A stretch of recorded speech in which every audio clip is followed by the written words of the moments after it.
Good morning, everyone. Nice to see everyone. Since we don't have that many folks in the meeting today, so if you don't mind, I know Dee likes to know kind of where you guys are from, how long you've been an advocate, those sorts of questions too. So if you don't mind, I'd like to start off with maybe having everybody introduce themselves. And I'm just going to go on the order that folks are appearing on my screen. So Mackenzie, why don't you go first? I'm from Stevens County, and I was hired as their child advocate program volunteer coordinator in March. So I'm very new to the whole child welfare realm. Good to see you, Mackenzie. Jana. Hi there. Hold on. Let me mute a few things here. You're fine. I'm Jana, and I'm a CASA with Chelan Douglas County CASA in Wenatchee, Washington. Great. And I've been a CASA for 3 years. 3 years. Thanks, Jana. Chris? Hi, everybody. I'm Chris Freeman. I'm a guardian ad litem and advocate supervisor in Pierce County, and I've been doing child welfare work for about 15 years and happy to be here. Thanks. Thanks. Carolyn?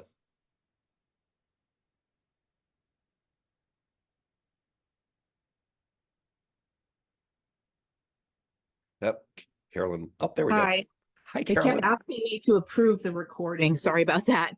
Hi, I'm Carolyn. I'm a CASA supervisor in Seattle. I have been CASA supervisor since '99. You do the math. Great to be here. Thank you. Thanks, Carolyn. Kathy. Hi, I'm Kathy Clark. I am a dependency guardian ad litem, formerly a CASA in Thurston County, and I've been a DGAL/CASA for 16 years. Thank you. Byron. Byron, you just muted yourself. There you go. I did. I've been a CASA for 5 years here in Thurston, and I was a CASA for about the same amount of time down in Deschutes County, Oregon before that. Awesome. Nice to have you here. Rocio. Hello there.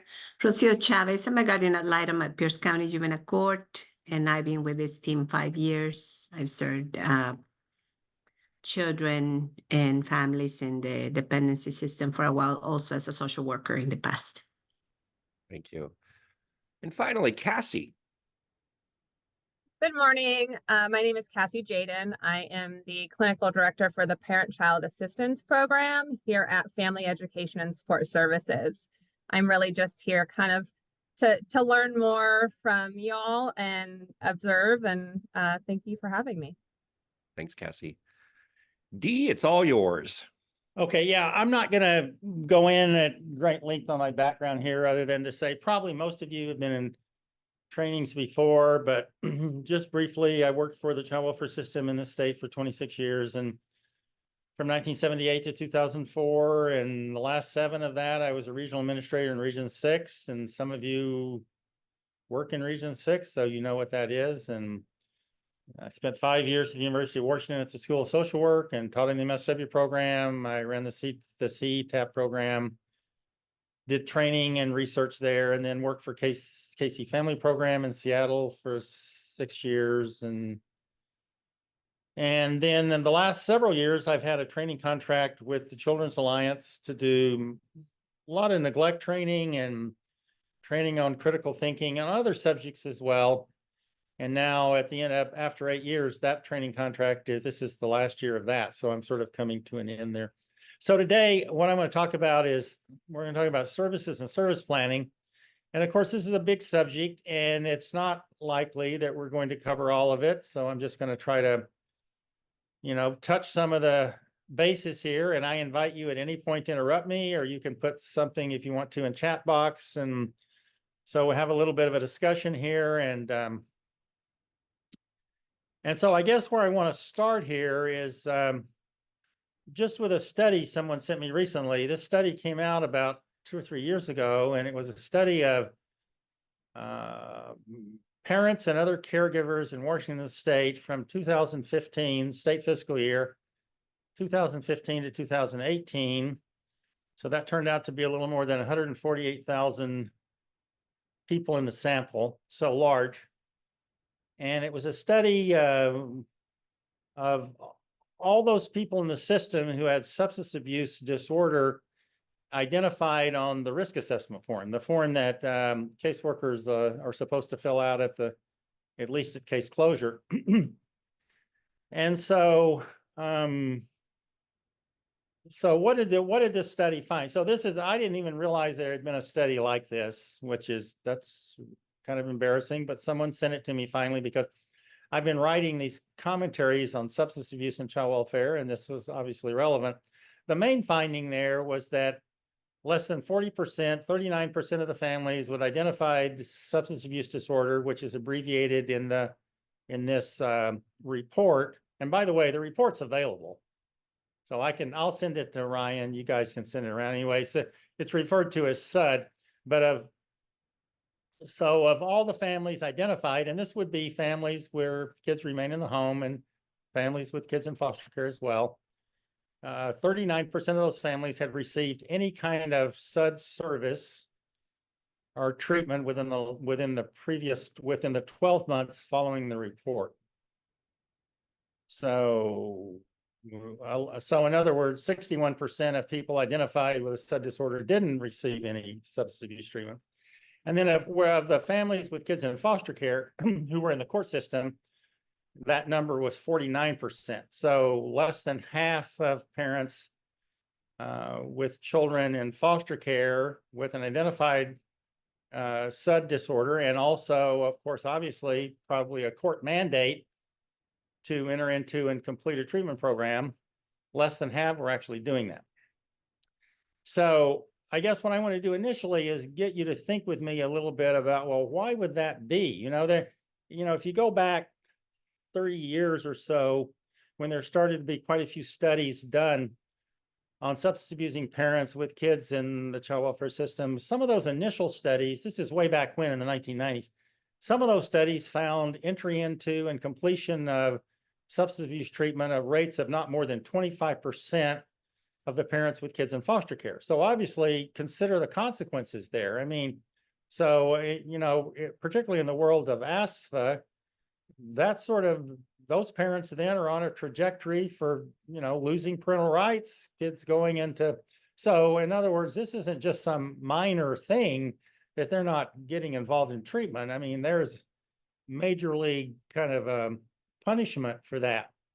So now you fast forward almost 25 years, and what do you find? That rate has now increased to about half the families with, so this is in the 2015 to 2018 time period in Washington State. So let's just have a little bit of ideas here about, well, why would the rates be as low as that? What do you think?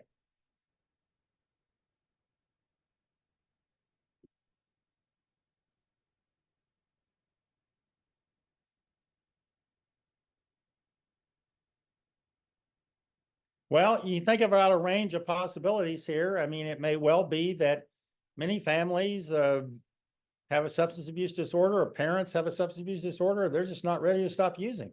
I mean, that probably is true of, of some. Hard to know what percentage of families that would be true of, but it certainly probably would be true of some. But assuming for a second that that's not really the answer for a lot of the families, what else might play a role there that would discourage parents from entering into substance abuse treatment?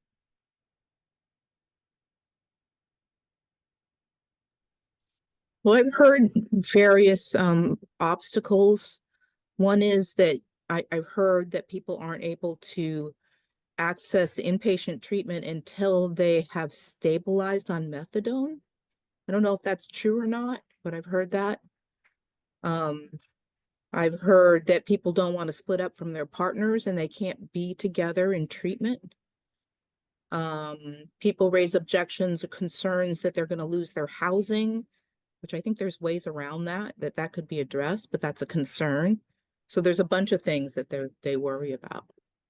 Yeah, so there might be all kind of different reasons. And of course, there's always the question, the main question is, well, were services available to these families in all of these communities? I mean, was there a, an availability issue, or was it more an issue of motivation and reluctance on the part of the parents? And unfortunately, this study in Washington just does not give the answer to that. However, when it comes down to the families with kids in foster care, then I think that that's just a little bit different there, so because there, for the case to move forward, the family is going to have to really have at least have the opportunity to enter treatment there. So I'm assuming that for most of those parents, there would be the possibility within at least a few weeks or a few months at the most enter treatment. That is, if they wanted to.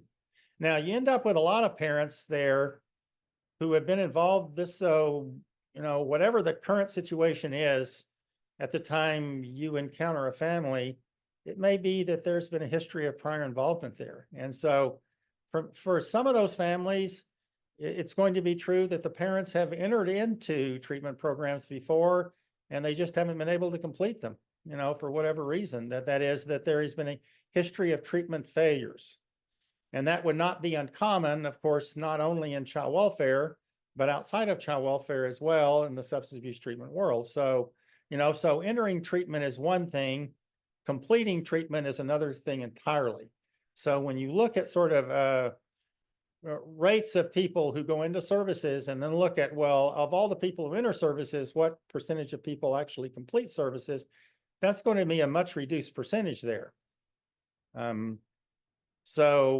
And then there is a group of people who, and I talk about this a lot. I've done a lot of training in neglect. I was telling Ryan, I've done neglect training in this state for over more than 20 years. And a lot of the parents, particularly in the chronic neglect group, they initially present as kind of hopeless, helpless. I mean, I've talked about this in other trainings on other subjects over the years. And so in effect, what lots of parents think is that, or seem to think, is that whatever services might help someone else, it isn't going to help them.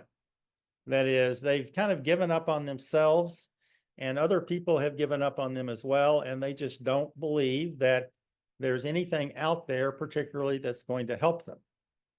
So now the reason I start off with this as a sort of a subject is because the first issue there in talking about services and service planning for parents in the child welfare system is the issue of engagement. It's how do you get people to enter a service in a serious, active way, a service that they actually need to retain custody of their kids and for kids to be safe and well cared for and so forth. So that engagement issue is front and center here.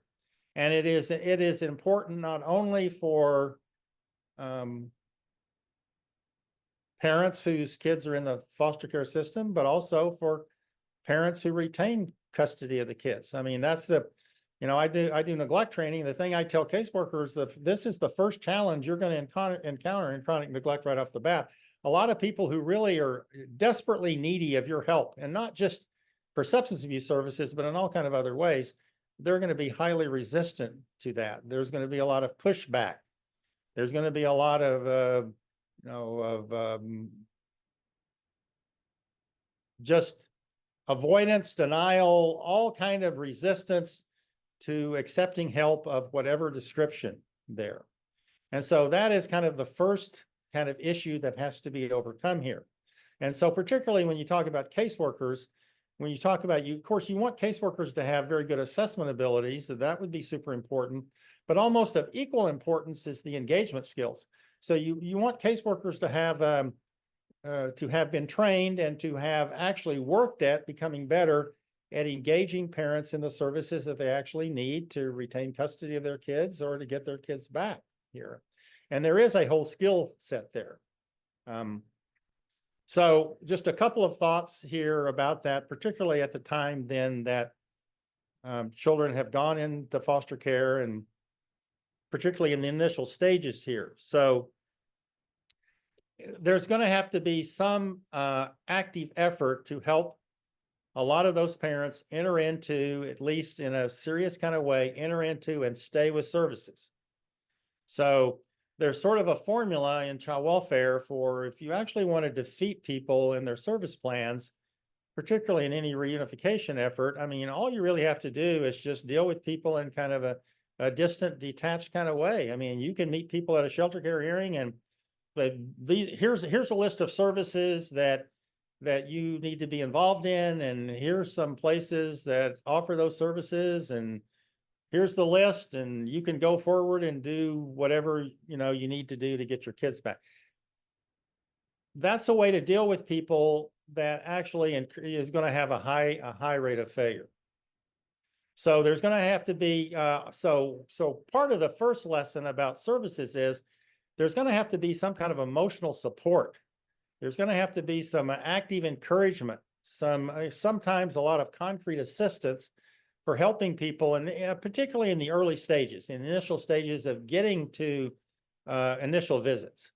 And once they're in initial visits and sticking with it, and in identifying any kind of obstacles there are of a concrete nature, whether that would be how to transport oneself to a service or what to do about childcare during the time when services are supposed to be provided and so forth. So all of those issues around engagement, so that's something that in the initial meetings that you have with parents and that caseworkers have with, and particularly if you're having those kind of discussions in any kind of team setting, then whether that would be a family team meeting or some other kind of staffing, then that issue of how in what way can we help you?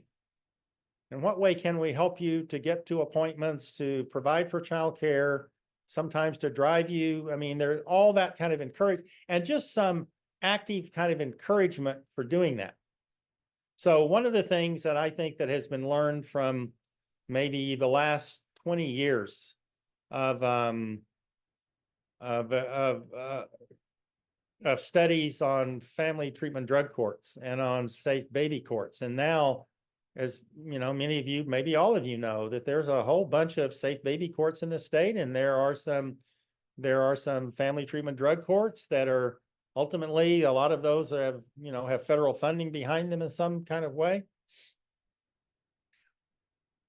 There is some research showing that families that are engaged in those kind of course, that is a voluntary thing. Parents aren't forced to go in there to take part in those kind of team settings within the juvenile court setting, right? But the parents who do, there are elevated rates of reunification there. Well, one of the reasons I think why those teams work is because there are regular meetings with parents where parents receive immediate feedback on how they're doing in treatment.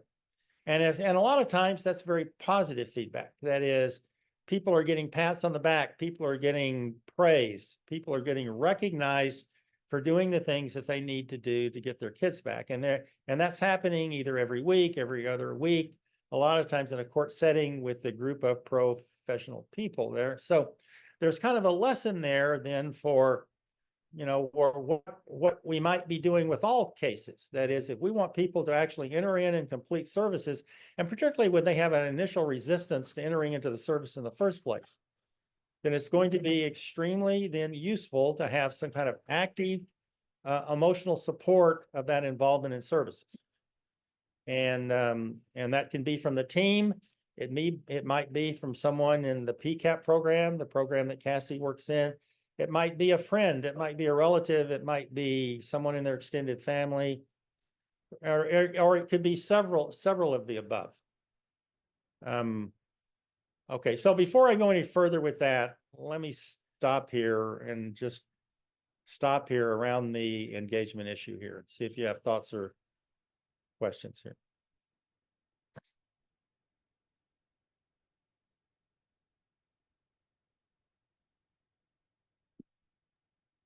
Okay, so just a couple of things I want to say of kind of a cautionary nature here, just because of the kind of the era we're in child welfare in Washington. We're in a very kind of unusual place, and the state as a whole is kind of out there on a limb with the Keeping Families Together Act. And so what I think what goes on in this state is really at this point has become kind of important, because we're doing, the state as a whole, whatever you think about it, is doing an experiment here that has national kind of implications there for keeping families together, right?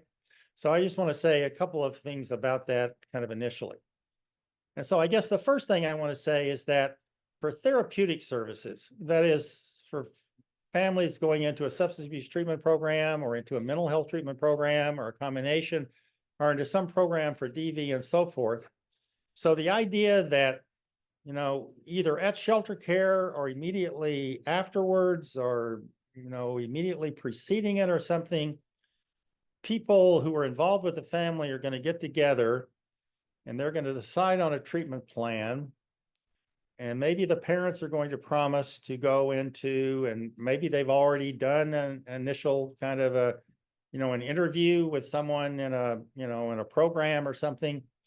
And based on that plan, kids who have been removed already are going to be immediately returned to the parents. So I think the first thing I want to say is that that's very, very dangerous practice.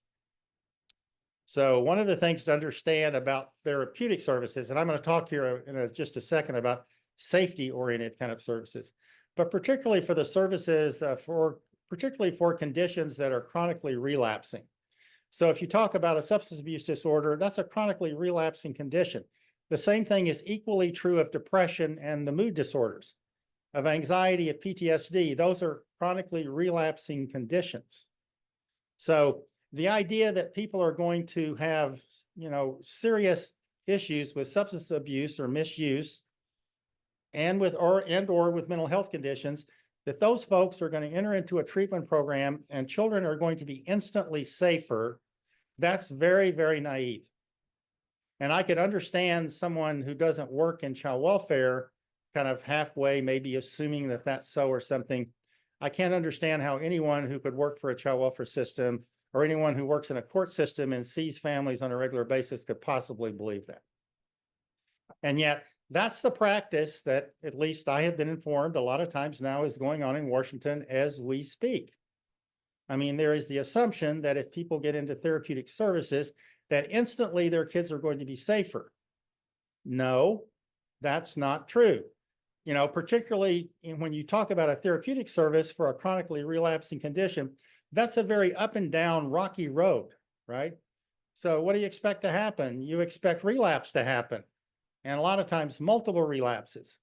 You expect people to have a, you know, a hard time. Sometimes they may drop out of treatment for a while. They may get into treatment. They have all kind of other things going on in their lives, right? So ultimately you hope that the service is going to really have an effect on functioning. And a lot of times it does after some period of time, but not instantaneously in relationship to child safety.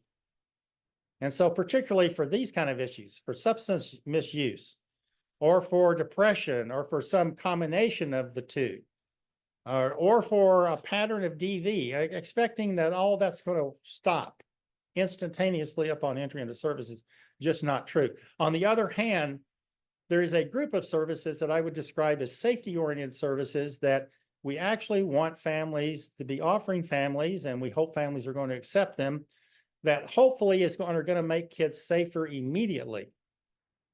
So I want to say this again, a group of services, you know, and those are going to be mostly services related to reducing childcare burden. That is, services related to, for example, childcare during the week, respite care on demand, the use of the availability of crisis nurseries, which there's a, you know, big, you know, well-known crisis nursery in the Spokane area. And there are some efforts now to expand the availability of crisis nurseries across Washington, and also to use respite care in combination with or as a substitute for the crisis nursery kind of thing. So all those services that have to do with reducing childcare burden, part of the rationale for giving those services is that we expect that child safety will improve. That doesn't mean that we could be sure that kids would be completely safe at that point, but we expect an immediate effect, an immediate improvement on child safety when we deliver that kind of a service there. There is also a group of kids in families, and some of these kids are in foster care and some are not in foster care. So the very kind of worst, and I think I've talked about this in prior trainings, the very worst combination there in child welfare, the kids who are at the greatest risk are parents who have co-occurring substance abuse and mental health disorder in combination with a disabled or chronically ill child. So when you have very, very vulnerable kids who have special, you might describe as special needs kids. And a lot of times the special needs kids can be very, very young. And kids have all kinds of chronic health conditions in combination with a parent whose functioning is greatly impaired due to substance misuse and or mental health problems, right? That is the most risky kind of combination. So when we talk about improving safety in those families, there needs to be some very careful attention given to how do we help the parent if that child remains in the home, or if we're anticipating returning that child to the home. How are we going to help that parent with that, care for adequately that disabled child, or that chronically ill child, or that special needs child? What are we going to do about that specific issue? And that is something that is somewhat independent of childcare. And it can involve a lot of different kind of options there. But there needs to be some, very, very careful thinking about that. Not just about the functioning of the parents, but about the special needs of kids in those families there. So let me stop here, and before I go any further and give you a chance for a comment or question.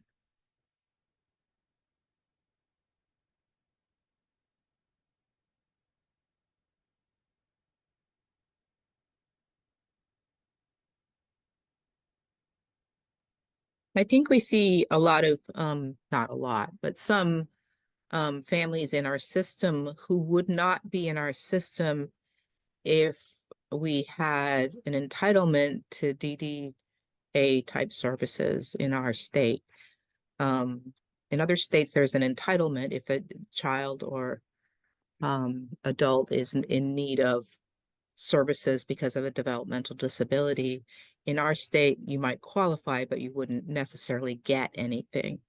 And it's so tricky to deal with that in the context of a dependency matter, because the assumption in a dependency matter is that there's a deficit with the parent. And sometimes it's just, it's a deficit with society. Right. Well, now, again, I'm going back to, I haven't worked for the child welfare system in this state since 2004, but during the years when I was there, we were typically able to get disabled kids those kind of services. I mean, I don't know whether it was an entitlement at that point or not an entitlement, but that kind of service was available. But that is the kind of service that's actually needed there for a lot of the children, particularly if they're going to remain in the home there, right? So a lot of attention to the issues of chronic illness and disability and developmental challenges and so forth. So I want to say a little bit about the issue of sequencing services. So as you know already, if you've had any experience, much experience in being a CASA or in child welfare at all, then you know that a lot of the families have really, really complex needs. And this is particularly true of the chronic neglecting group of people.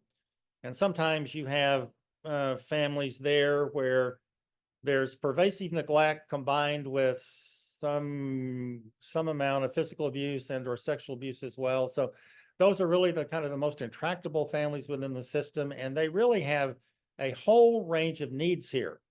And so the primary then problem in service planning for a lot of those families is where would one even start? I mean, if you can sit down and make a list, if you could get a piece of paper or, use a computer, you make a list and, you might have 8, 10, 12 different items on this list around, things that need to happen in that family before kids could be possibly safe. I mean, there might be a very, very formidable list of needs there, to say the least there. And a lot of them related to parents, but also related to the kids as well. So then that raises the issue for everyone involved in a planning process is, where do you kind of start with that? So in past years, there was often a tendency, and in some courts, there was even a requirement. Some courts even made a requirement that the first dependency order, the first service plan that was submitted in the dependency case, had to include all the services that parents would need to complete before kids could be returned to the home. That actually was a rule in some courts in this state for a long, long time. So you ended up with these service plans that just look completely ridiculous. I mean, where, even a person in good faith who wasn't dealing with functional impairments or with all kind of the issues that we want them to go into treatment for, we're expecting them to do this whole laundry list of things and do it with very limited resources. Well, that's not sensible and reasonable, and that has been pointed out over and over again by a whole range of researchers and advocates and so forth, right? So given the fact that that's not useful, so what is kind of an alternative to this, right? So I guess the idea that I'm trying to get across here is that even when you have this laundry list of things that families need to complete, you still have to think about how you sequence those services. That is, where do you actually start there? And in with a family that has a laundry list of needs and so forth, right? So when I worked in child welfare for many, many years, there was kind of a common piece of practice wisdom there that most of us just accepted. I don't think there was even much of a question about it, was that if parents had substance abuse disorders, then the tendency was to think, well, that's where we have to start there. We have to start with the drug alcohol abuse kind of issues there. Let me just say that in the last maybe 15 years or so, research has not been kind to that assumption. So there have been a number of studies over the last several years that have found that sometimes parents can benefit from some kind of parent coaching before they complete drug treatment programs. Sometimes they're more likely to complete a drug treatment program if their parenting skills have actually improved. The same thing goes around depression. Sometimes people are less depressed when they're better parents. So the whole idea that there's some research-based sort of sequence here. I mean, I think mainly what's happened is the research has just undercut that idea. That is, so it doesn't mean that it's the other way around. I mean, it just means that is highly idiosyncratic and specific to families, right?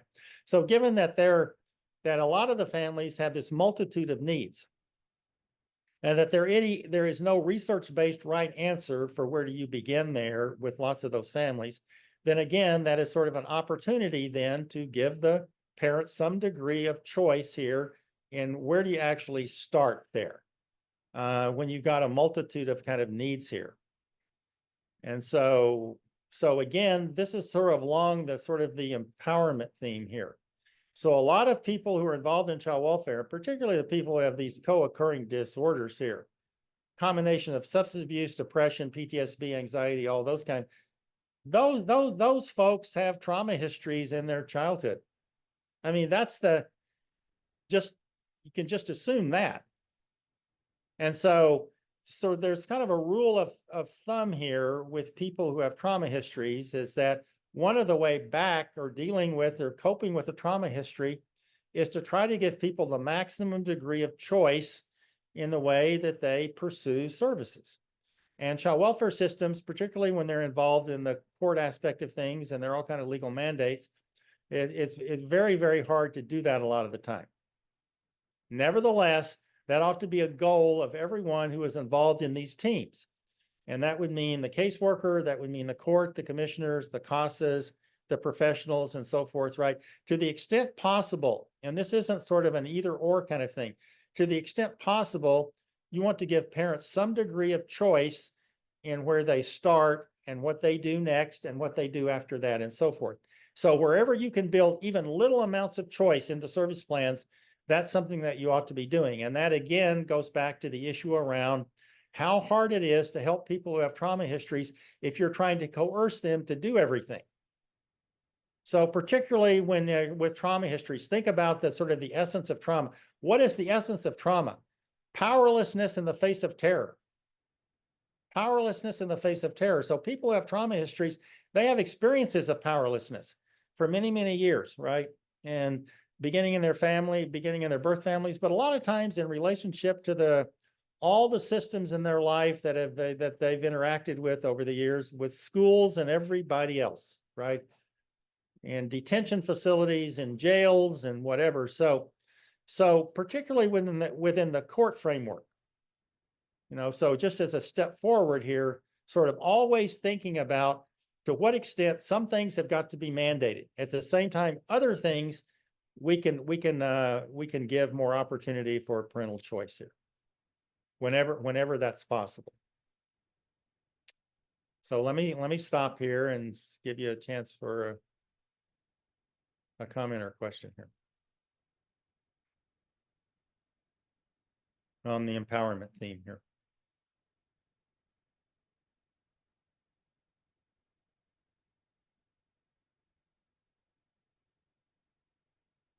Okay, so I just want to say just a couple of other things here about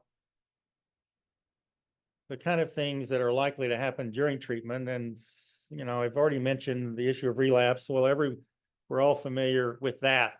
But I just want to say a couple of things about the subject of relapse, just as a sort of to get to the fundamentals kind of thing here, right? So,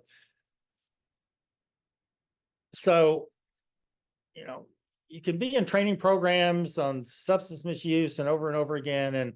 And if you are, you're probably going to hear the theme that relapse is something to be expected, and that, sometimes there's the underlying message that it's no big deal and whatever, right? So I guess the message that I have is that it is to be expected, and sometimes it is a big deal.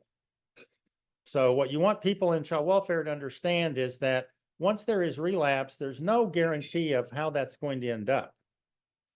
And so there really needs to be the idea that once we recognize relapse, and people who work in child welfare need to be able to recognize the indirect ways of showing that relapse is actually occurring. A lot of times people aren't just going to tell you it's happening. I mean, they may even deny that it's happening a lot of the time, but it's going to be the behavior that tells you. Once there is the behavior that shows that relapse is occurring, then someone needs to go out and check on the safety of, if kids are in the custody of parents, if this is post reunification or whatever, someone needs to be going out and checking on the safety of those kids immediately. Not 2 days from now, not 24 hours from now. As soon as anyone who works in child welfare, who has any kind of role in child safety, recognizes that relapse is probably occurring. So how do you know that it's probably occurring if people aren't telling you? Sometimes it's kind of obvious because someone might have got a drunk driving thing or something like that, but also because people just become undependable in showing up for appointments. They were dependable, they were doing things dependently, reliably before, now suddenly they aren't. They're making all kinds of excuses for not doing things that they're supposed to be doing, right? So a lot of times those are signs of relapse. As soon as there is relapse, you recognize it, someone got to go out and check on the kids. Now, there have been, in this state and in every other state, there have been some horrible examples of child deaths that have happened during relapses because people ignored that rule, because people either discounted or they minimized the significance of relapse. And a lot of times it is no big deal. I mean, some people, it's a sort of an opportunity to get back into treatment, to recommit to recovery and so forth. That can be one of the outcomes of relapse. Sometimes it isn't that. Sometimes it's people just are back into the life. They are back into the drug world. That's it. And their kids are not safe. So someone has to go out and check on that kind of immediately. Now, there is also a group of people who, once they're just about ready in child welfare to get what they say they want, which is to regain custody of their kids, they do something to self-sabotage. And so there used to be, many years ago, a lot of training in child welfare on sort of not only the indicators, but kind of the dynamics of self-sabotage. And so the underlying kind of dynamic in self-sabotage, of course, is ambivalence. It's ambivalence about getting what you say you want. And so you start to see very conflicted types of motivation, very conflicted type of behavior there. So people who are engaged in self-sabotage, it doesn't necessarily mean that that they're going to fail at treatment or that they're not going to be able to get their kids back. No, that's not what it means. It means that they're having conflicted motivation, and there has to be some kind of recognition of that by the people who are involved in helping relationships with them. and some kind of open discussion with them about how you see things. And it may well be that the parent is going to come back and deny that. That would be very, very common. But other times they're fully aware of it. And I would say that in reunification efforts, that is just extremely common. So anyone who works in the reunification area there, as all of you do, I guess, there in your CASA roles, you need to be able to recognize signs of relapse and signs of self-sabotage, and you need to have some kind of responses at the ready to deal with that. You need to have some kind of a sort of an idea about, well, given that we recognize this, what is it that we do now? So let me kind of stop there and see if you have thoughts or questions there, comments.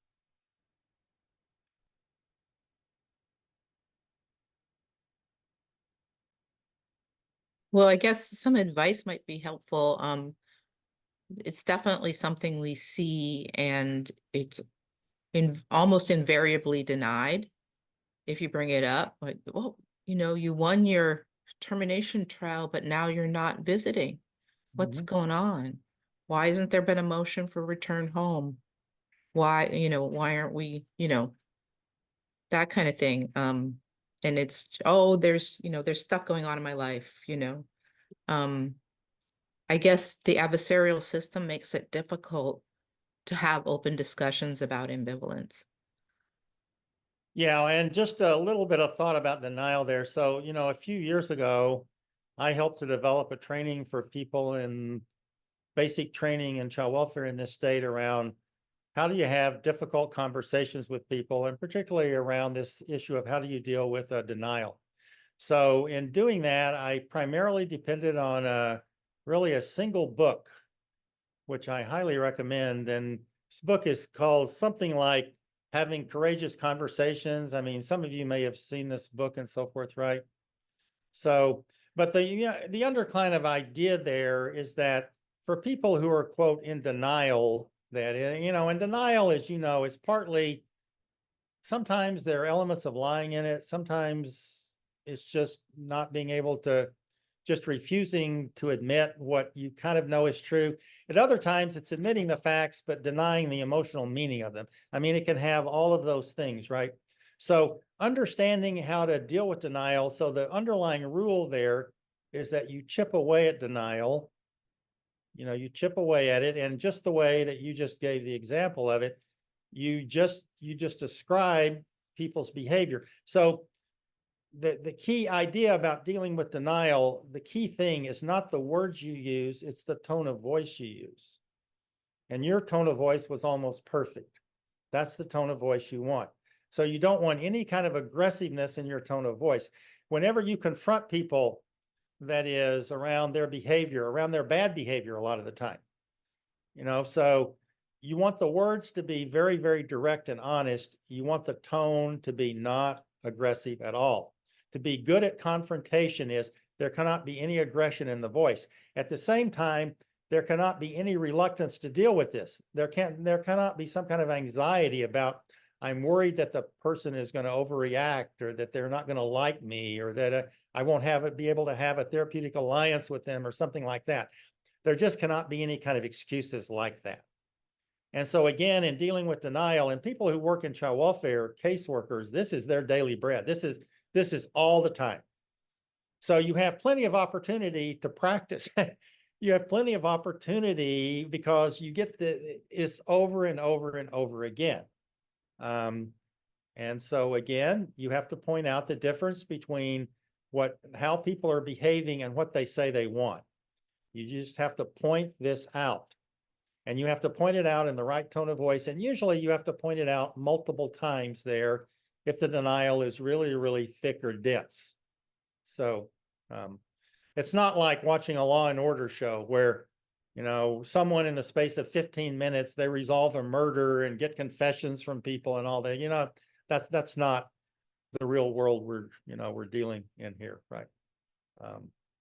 Now, I have been impressed. I do want to say that I don't see the same kind of interest. I don't see the same kind of attention given to some of these dynamics, particularly around the self-sabotage issue in child welfare, as there was at a point in time way years past, really. So, and there might be a variety of reasons for that, but I've dealt with caseworkers in training who somehow have just never heard the concept, as amazing as it sounds.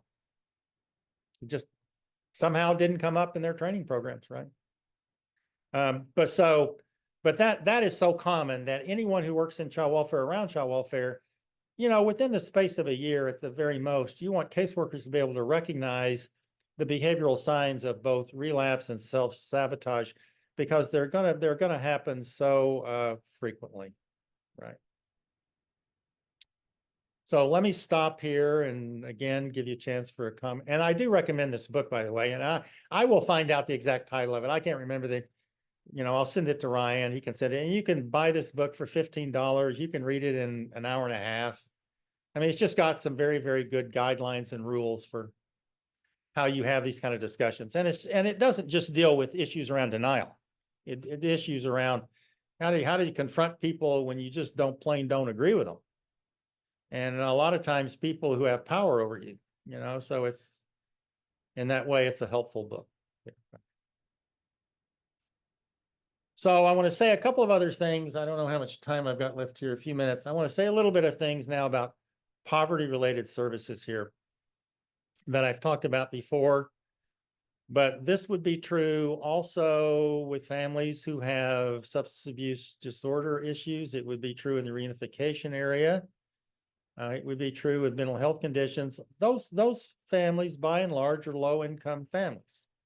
And some of them are very severely low-income families, as I have mentioned here before.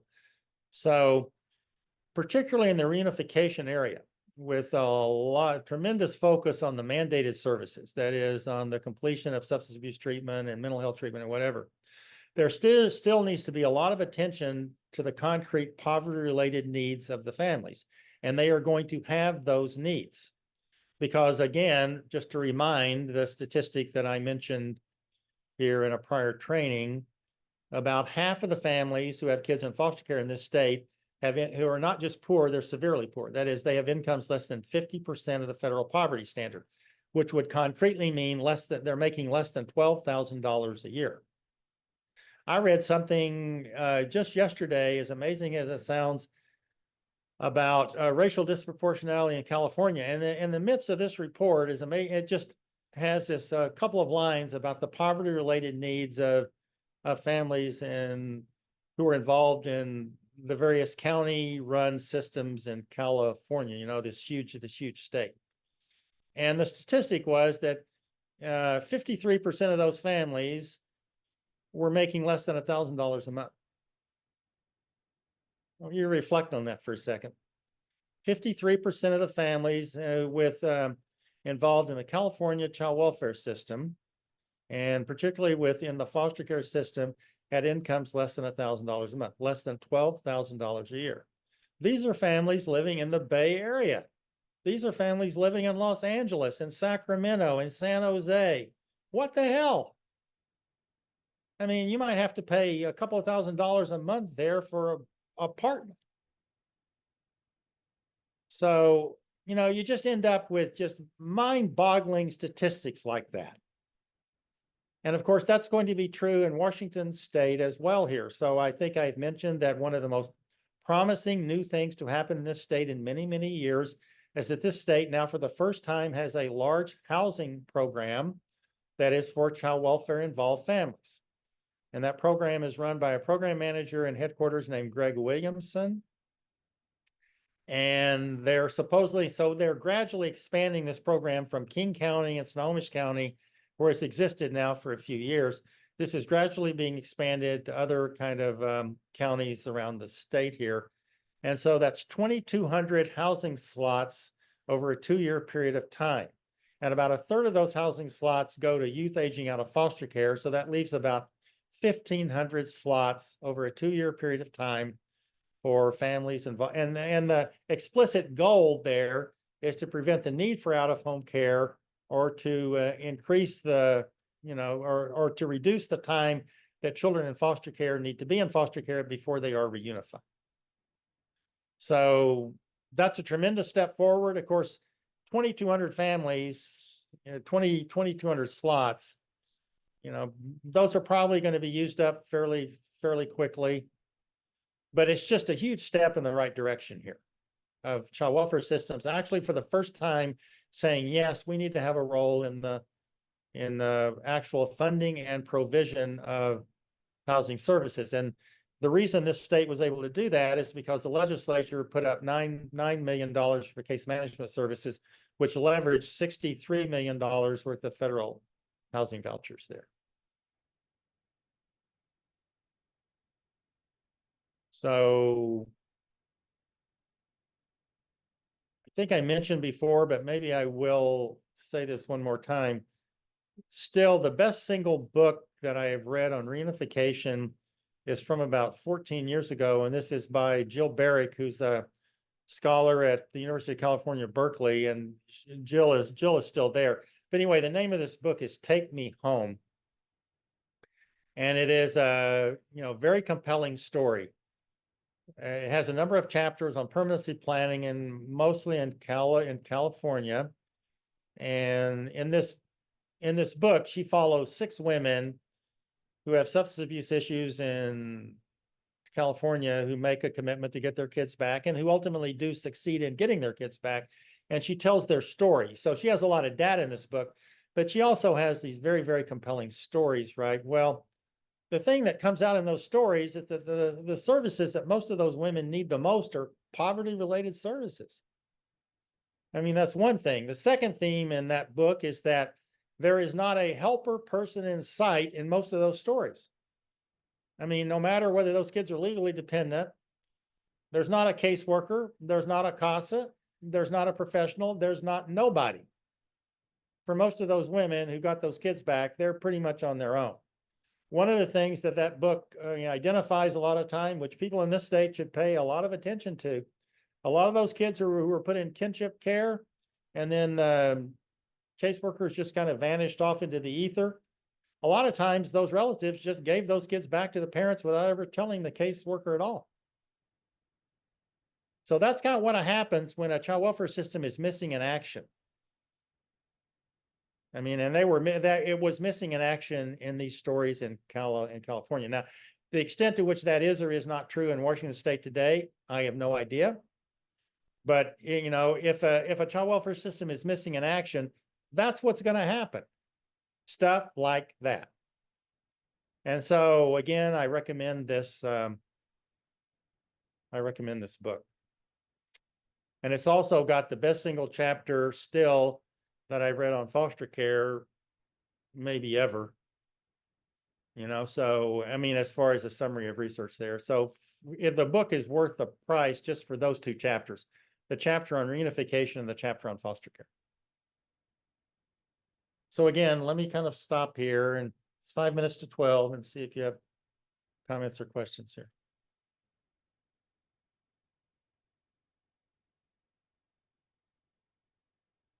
Okay, so I guess the last thing I want to say is just briefly, that is, there has been so much work on reunification done in this country over the, a lot of child welfare subjects are very poorly studied. In-home safety planning, for example, almost no research. Whatever people say about in-home safety planning, it's practice wisdom. If anyone says it's research-based, they don't know what they're talking about. But on the reunification side, on the other hand, there have been hundreds of studies.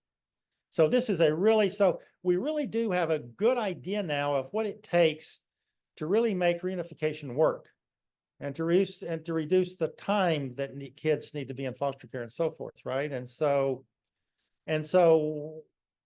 just a handful of things that I've already mentioned, but I sort of want to end by summing this up again here, that if we really want people to succeed, we're going to pay a lot of attention initially to motivating them and helping them to get into services initially. There's going to be a lot of focus on engagement. We are going to bring people into team settings. So that should be, in my opinion, every kid in foster care, there ought to be a team. If that kid is in foster care for longer than a couple of months, there ought to be a team around the kid and the parent. And we are going to provide services in that kind of a context where people are getting a lot of feedback on, if people are doing really challenging, difficult things, the only way they're going to succeed is They get regular feedback on how they're doing. And a lot of times that's positive feedback, but sometimes they're screwing up. If people are screwing up, then they need to be called on that immediately, not a month or two down the road here or something, right? We need to have housing services. We need that. We need poverty-related services that go with that. We need foster parents whenever possible to become coaches to birth parents. We need parents to be able to visit children in foster homes whenever possible. We need foster parents whenever possible to stay involved with kids in providing respite care once kids have gone back into the home. All of those things would be very, very helpful, from increasing a reunification rate here and reducing the reentry into care rate. So the reentry into care rate nationally is somewhere in the 10 to 15% area within the first 12 months, and it's about 25 to 30% over a period of 3 to 5 years. And the unfortunate thing about reentry into care rates, whatever the average rate is, and I've already given you the average rate, it's about double for infants. That is, if kids are removed in infancy from parents and they are returned to parents during the first 12 months of life, then the reentry into care rate there is something greater than 1/3 of those kids are going to come back into foster care. So particularly around the infants there. So just this sort of this constellation of services that people are going to need: emotional support. They're going to need concrete support. They're going to need a lot of encouragement for entering in and to completing services. There's going to be a need for a lot of attention to their co-occurring mental health issues, which are just going to be as chronically relapsing as the substance abuse disorder is. There is going to be a need for the attention to the dynamics of relapse and of self-sabotage. And there's going to have to be the ability to talk to people, and very, very quickly, about what's going on when those things occur here. And there is also going to need to be, and I just want to go back to the science thing here. You know, if we had public policy based on science, it'd have to be at least a year of follow-up here, not 6 months of follow-up, a year of follow-up, because you have people who have chronically relapsing conditions. The idea that all that safety stuff is going to be over in a 6-month period of time, why would anyone believe that? No, that's stuff that people are going to have to struggle with over a period of years, right? And then there's going to have to be a lot of attention given to the special needs of kids, not just to the parents, but to the special needs of kids. And they are going to have those special needs, both in a physical health side and also from the standpoint of impaired development there. Okay, so with that, I think I'm going to stop here and give you a last chance for a comment or a question here. I don't know if it's a comment or something I'm just thinking about. It's hearkening back to what you said about having open conversations with parents when they may be self-sabotaging, particularly in the reunification process. And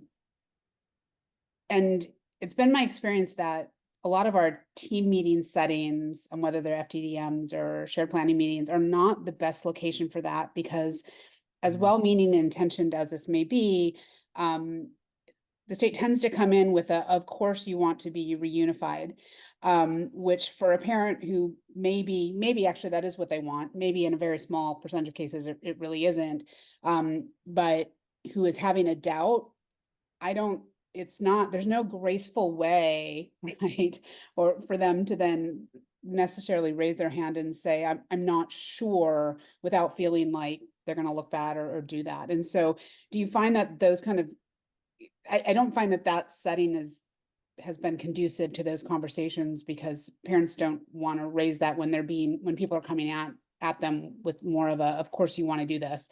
Why aren't you getting this done? Kind of advocacy. So maybe I'm just stating the obvious here, but no, but I think what you're saying is true. So you're going to want someone who the parent has some kind of minimal trust in to have that kind of discussion kind of thing there. And I'm not sure a lot of times who the best person would be to do that, Riley, but sometimes it's going to be a treatment person, a professional. It could be an advocate. It could be someone else, right? Now, but the thing, in those team meetings, a lot of times you can point out behavior. The last thing you want to do is to sort of is to reward the denial, is to reinforce the denial, and to say, of course, you want your kids back. Of course, you're not doing X, Y, and Z when they know they are. So, I don't know where anyone came up with the idea that, if people who are helpers are themselves engaging in denial around their parental behavior, that somehow that counts as being supportive. That's not being supportive. That's defeating somebody. If you can't tell someone the truth about how you see things, you are not going to be an effective helper. And so being an effective helper, it doesn't mean always patting everyone on the back there. But at the same time, it also means being able to tell people very painful things without trying to hurt them, to harm them in various ways. We don't have to be mean, have to be nasty or something like that, but there has to be the ability to be honest there. Now, I've seen some caseworkers occasionally who have such a connection with people, with the clients, that they could say almost anything to that person and the parent would kind of accept it. I've seen a few people like that, but for the most part, that's not true. And it's very, very important how you say things. And particularly, and I've come back to this issue of the tone of voice in which you say things. So particularly if you're going to confront something, and this is true in intimate relationships as well as in professional life and so forth, if you're confronting someone about something of importance, something you don't like, then you have to be very careful about, whether there is aggression in your voice or not. That's what you don't want to be there. Okay, so I'm trying to think of what there's a couple of things I've mentioned here that I'll send Ryan some of this information. I'll find out the specific name of this book for one thing. And around how you have difficult conversations with people, I'll send the name of the book. And again, I recommend the Barrick book if you have an opportunity to. So I guess with that, I'll stop, Brian. Thanks That so was much, very Dee. helpful. Thank you. Sorry, Brian. No, that's okay. Thanks so much, Dee. Really appreciate you taking the time to host these trainings for us and facilitate these conversations. Really appreciate it. Okay, thanks. Yeah, bye-bye. Thanks.